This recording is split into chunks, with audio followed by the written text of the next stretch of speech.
Airways. They are a Crown-owned entity. They're just civil aviation. And during so that everyone who works for those organisations could get paid more, we went through a time 20 or 30 years ago where they all corporatised, got a logo, and all their executives and management got paid more money. It's still just civil aviation. So, Airways New Zealand, it's now called. And I'll reread a social media post that they put up with a picture of a drag queen in a control tower at Queenstown Airport. Yes, this was officially put out by the Airways Corporation, which runs air traffic control in New Zealand. We believe everyone should feel safe and comfortable bringing their whole selves to work. That's why we're proud to have achieved our Rainbow Tick re-accreditation. And regular listeners to my show will know what I think of the grift, the corrupt grift that is Rainbow Tick. This recognition reaffirms our commitment to creating a workplace where our LGBTQIA plus team members feel safe, valued and respected. We're also celebrating the launch of our first Rainbow employee-led network, whatever the hell that is. This new community will provide a space for LGBTQIA plus colleagues and allies. And this thing, you've got to be an ally now of transgenderism. You've got to be an ally. So we're taking sides. Don't be fooled. This is part of the culture war. It's part of the political war worldwide. So these people can uplift each other and help shape an even more inclusive culture. Our culture is perfectly inclusive as it is. Thank you, Airways Corporation. And I do not need a bunch of government established bureaucrats to tell me it isn't. These milestones are a huge step forward. Towards what? In our diversity, equity and inclusion journey. What journey? You're meant to make the planes run safely and on time and not bump into each other. But we know there's always more to do, is there?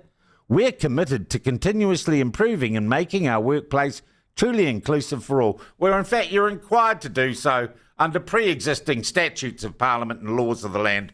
You don't need to be rainbow ticked, and it is none of your business having drag queens or anyone else identifying as a cross-dresser sitting in an airport tower. It is ridiculous.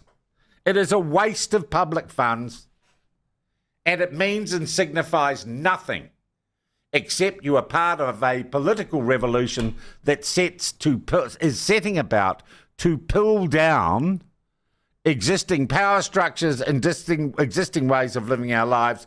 It means you've bought in to the BS revolution. Now, we tried to get, and let's go down on our journey, let's start our inclusive journey. I inclusively asked Ben to inclusively try and get some coverage on this story yesterday. So Airways Corporation, what do we have from Airways New Zealand? Airways New Zealand have not responded to our inquiries and aren't interested in coming on and talking about it. Seems. Did they say they're not interested, or they just haven't responded? They just haven't responded. So I'm going to call them again today. Probably too busy being inclusive. Being really inclusive and getting people in cross-dress to stand in airport control towers for photos.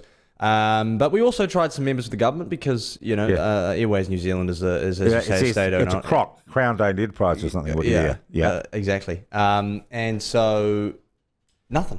I got passed around like a rugby ball. It seems no minister knows. From who to whom? So I started with the Minister of Transport, which, as everyone usually knows, is now Chris Bishop, because I was told that civil aviation falls under the transport portfolio. Yeah. His office passed me over, I think, to James Meagher, the Associate Minister of Transport, because apparently civil aviation falls under the responsibility of the Associate Minister for Transport. He then passed me over and said, no, this is one for the Minister of State-Owned Enterprises, which is Simeon Brown, who used to be the Minister of Transport up until recently. And what did Simeon Brown say? No. So he refused an interview. So he refused an interview. There was an excuse. I can't remember what it was. I just see it as a no. So it seems as though this is one of the issues, and it comes up every once in a while, where you just kind of get passed along the conveyor belt and no one wants to confront it. Well, with Chris Luxon as Prime Minister, he has no interest in actually calling this sort of rubbish out, does he? Absolutely not. I mean, the National Party as a whole hates these kinds of issues. Okay, we are going to... look, I think there's got to be a politician in the House who sees this madness, this diversity madness for what it is. But Airways New Zealand, you are welcome to come on and discuss this. And I might add, I'm not being intolerant. I'm not being homophobic. I'm not being a TERF. I'm calling out misuse of public money. And I'm calling out and warning you about a global movement that has nothing to do with blokes dressing up as Sheilas and vice versa. It is part of an international movement to disestablish core values in our society and literally have a worldwide revolution. And I know I sound like a cooker, but so many people I spoke to from around the world at the ARC conference were telling the same sort of stories we're telling here. And I hate to say it, the rest of the world, led in some ways by Donald Trump saying there's only two sexes, and he would argue really only two genders, and so would I. That's changing, but New Zealand is still stuck in the thrall of the transgender madness. And it is not the individual people who dress up as drag queens. Knock yourself out. Do what you want in your own home or in a space that is identified as for adults. But these issues cannot go away. We're not going to let this go away. And I would say I have noted that a number of government departments appear to have dropped their rainbow tick. And that is a really weird organisation run by a Maori charity out of Auckland. I've got to do some more delving on that. But it's just basically, it's a mafia standover tactic. And I don't care what my air traffic controller does or my pilot does, as long as they don't bump into each other.